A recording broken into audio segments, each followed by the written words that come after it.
Hello everyone, আসসালামু আলাইকুম। Welcome back to my channel. সবাইকে স্বাগত জানাচ্ছি আজকের পর্বে।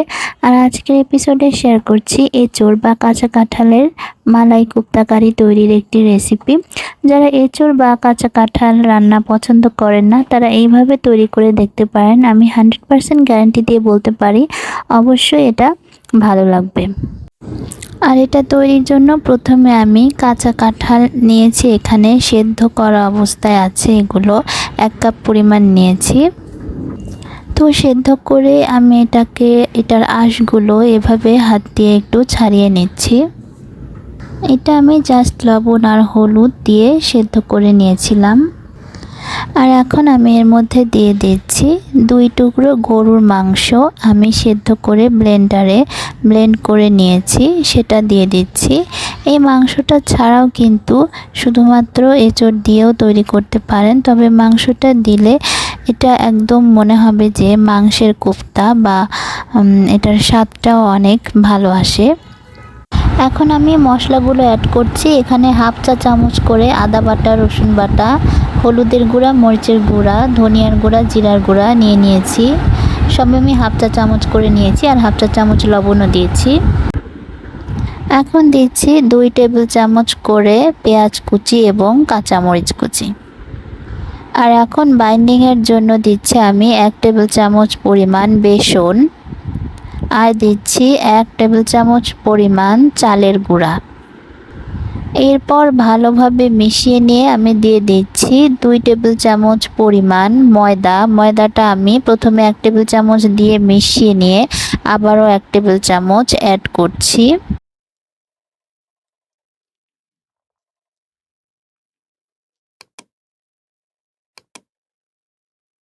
এখন এই মিশ্রণটা থেকে অল্প অল্প করে মিশ্রণ নিয়ে এভাবে হাতের তালুর সাহায্যে আমি গোল গোল বল তৈরি করে নিচ্ছি।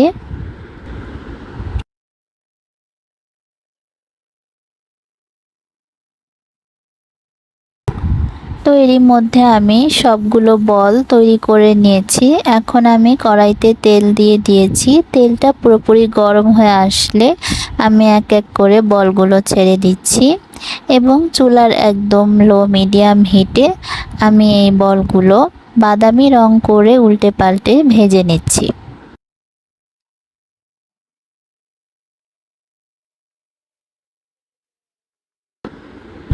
তো দেখতে পাচ্ছেন একদম বাদামি রং হয়ে এসেছে। এখন আমি এই বলগুলো উঠিয়ে নিচ্ছি। তো কোপ্তাগুলো আমার রেডি হয়ে গেছে। এখন আমি এটার জন্য গ্রেভিটা তৈরি করে নিব।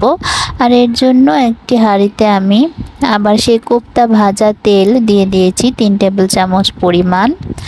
আর এর মধ্যে দিয়ে দিচ্ছি 2টা এলাচ আর 2 স্টিক দারচিনি। তারপর আমি দিচ্ছি পেঁয়াজ কুচি 2 টেবিল চামচ।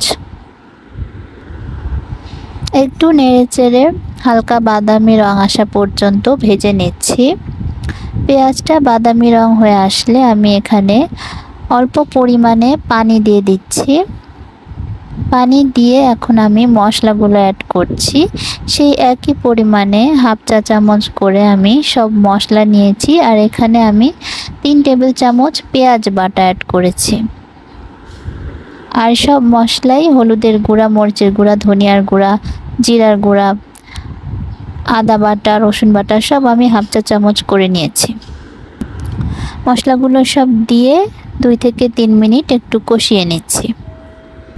তো মশলাগুলো কষিয়ে নিয়ে এখানে আমি 2 চা চামচ পরিমাণ বাদাম বাটা দিয়ে দিচ্ছি। 4 থেকে 5টি চীনা বাদাম আমি পানি দিয়ে ব্লেন্ডারে ব্লেন্ড করে নিয়েছি, সেটা আমি দিয়ে দিলাম। দিয়ে আবারও 3 থেকে 4 মিনিট একটু কষিয়ে নিচ্ছি।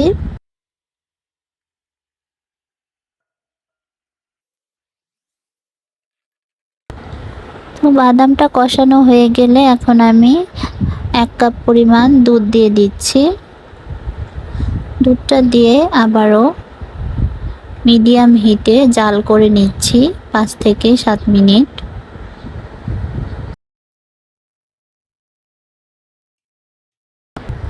এখন আমি আস্ত কাঁচামরিচ দিয়ে দিচ্ছি 4 থেকে 5টি।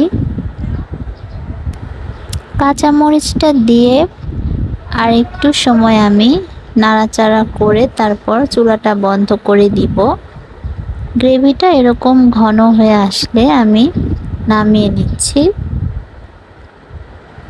আপনারা চাইলে আরেকটু পাতলা থাকতেও নামাতে পারেন, আবার চাইলে কোপ্তাগুলো এই গ্রেভির মধ্যে দিয়ে নাড়াচাড়া করে নামিয়ে নিতে পারেন। তবে আমি গ্রেভির মধ্যে দিচ্ছি না, আমি উপর থেকে কোপ্তাগুলো এইভাবে দিয়ে তার উপরে মালাইগুলো দিয়ে পেঁয়াজের বেরেস্তা দিয়ে সাজিয়ে নিচ্ছি। তো তৈরি হয়ে গেল আমার ভীষণ মজার এঁচোড়ের মালাই কোপ্তা কারি। মাংস ছাড়াও শুধু এঁচোড় দিয়েও এটা তৈরি করে দেখতে পারেন। আর 2 টুকরো মাংস যদি অ্যাড করেন তাহলে এটার স্বাদ কিন্তু বহুগুণে বেড়ে যাবে। আপনারা যদি আমার চ্যানেলে নতুন হয়ে থাকেন তাহলে প্লিজ আমার চ্যানেলটি সাবস্ক্রাইব করে দিবেন। আর ভিডিওটি ভালো লাগলে অবশ্যই একটি লাইক করে দিবেন। তো আমার ভিডিওটি আজকে এখানেই শেষ করছি। সবাই খুব বেশি ভালো থাকবেন। আল্লাহ হাফেজ।